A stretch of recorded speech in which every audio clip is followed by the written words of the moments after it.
Testing, done. All right. Yeah, I just want to thank everybody for being here. You could easily be at the beach, or I think everyone looked up about the Lost and Found announcement, so it seems like you could be there too. But yeah, we're really excited to have this chat today. And before we get into it, just kind of show of hands, how many people would kind of classify themselves as having, call it a moderate level of knowledge around electric vehicles, or just electric? All right, we're sitting at a nice 37%, let's call it. So we haven't reached half. So with that, before we get into, obviously share a little bit about EVPassport, but maybe we just kind of want to zoom out real quick and just kind of talk about the EV landscape or ecosystem more broadly, just to get everyone on the same playing field. And then we'll get into, you know, all the awesomeness that is EVPassport and kind of what's going to bring to humanity. Absolutely. Well, good morning, everybody. And I know I'm in between lunch, but you know that's a good place to be. Your attention is captivated. So, first of all, thank you, Cordell, for your kind words, and thank you for having us. We're delighted to be here, and you know, it seems as we're hearing these conversations and a lot of this wonderful thought leadership throughout the conference, infrastructure is the nucleus of many of them, right? Whether it's bringing it to big cities, small cities, underprivileged communities, and everywhere else in between, the United States and around the world, and we're lucky to have that. So, you know, like you said, I do want to start the conversation with a little bit of kind of EV 101. I think that's a good place to start. And because I'm in between lunch, I want to make this a little bit interactive. Do y'all know how many EV models are out there? Does anybody have a guess at what that number is? 25. 100. 2,500, that's pretty good. 5. 5, okay. All right, that's a little low. There's between, you know, EVs and plug-in hybrids is over 370 models around the world. It's kind of wild, and most people don't think about it, right? Because they look like normal cars. There are a lot of different car companies outside of Tesla that make electric vehicles. And you know, throughout my conversations, you know, with lots of different mayors, but also an assemblywoman from New York, she challenged me and said, you know, how do we make it easier, more accessible for everybody to get electric vehicles? And I thought that was a very astute point. And you know, some of what I want to have a conversation about today is how do we make it accessible? How do we make infrastructure easier? How do we help, you know, get the power of green to these communities and empower jobs and get infrastructure front and center? But it's important to note that, you know, when you're purchasing an electric vehicle, there's a lot that goes into it, right? Does anyone know what a J1772 connector is? Yeah, didn't think so.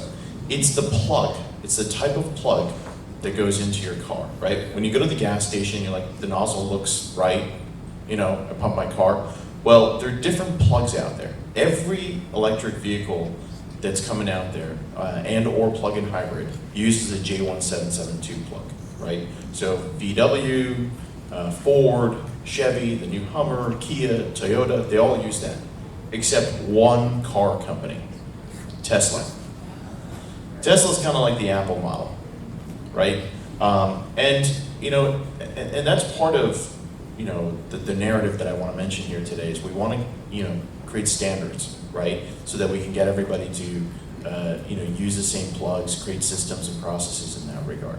So that's sort of the first point that I want to highlight.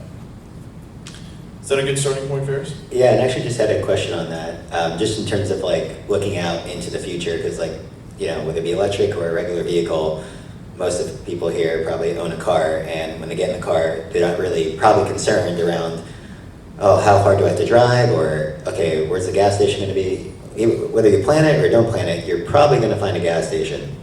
So just like really high level, how long are we talking, like 5, 10, 15, like 20, where we get into electric vehicles and we don't think? Like it's all just going to be there. Like how far or how close is that future, as you kind of like share more about what EVPassport's doing to kind of realize that future?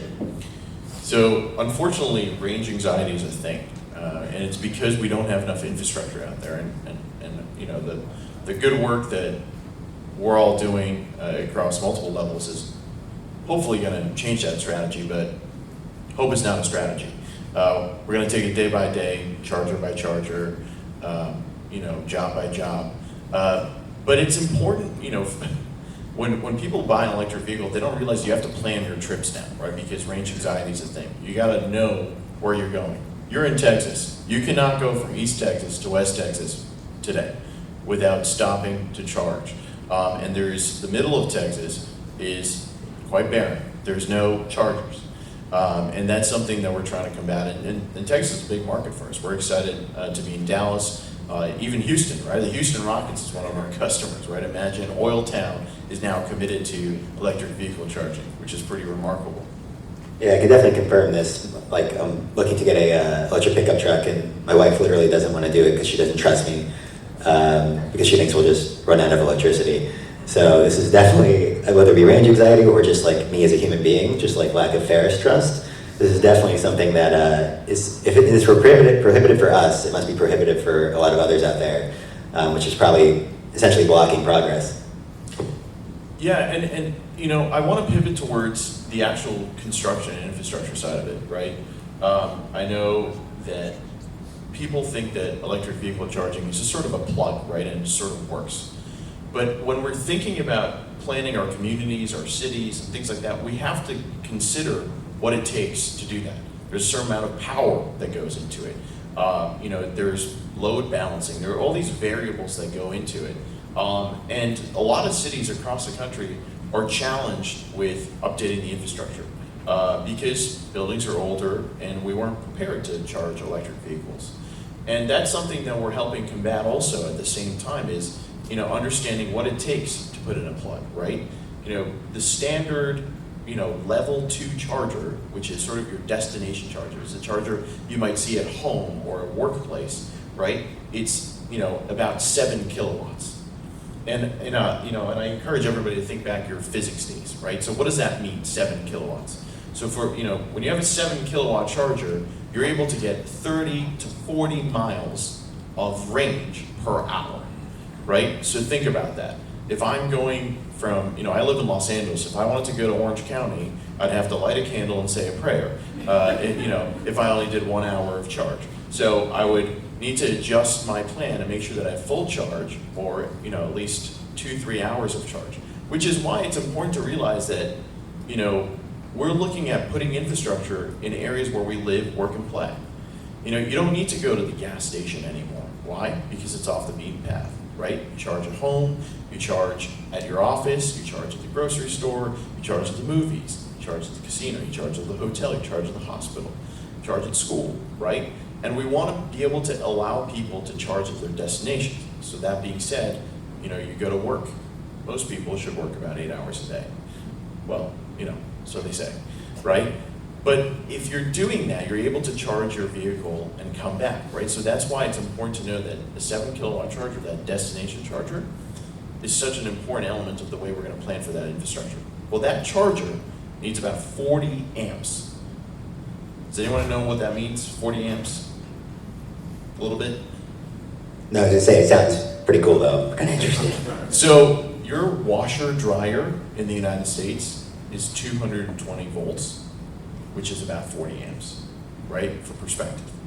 So but now you have the added element of having that in your house, plus your washer dryer in your unit, things like that. So as we're looking at building infrastructure, we have to take into account for this. And then you have faster chargers and things like that. Now, I share all of this because, there's mayors and different, public service leaders. We need to think about how we can update infrastructure to also make sure that we don't have rolling blackouts and things like that. Well, we got to prepare for that.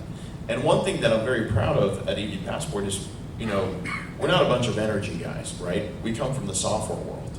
So we're looking at this very differently. One thing that we're really excited to have is dynamic load balancing. So we're cognizant of how much load is coming in so that we can manage so that, your cities and communities don't have rolling blackouts. And I think that's a great segue into who we are as a company, right?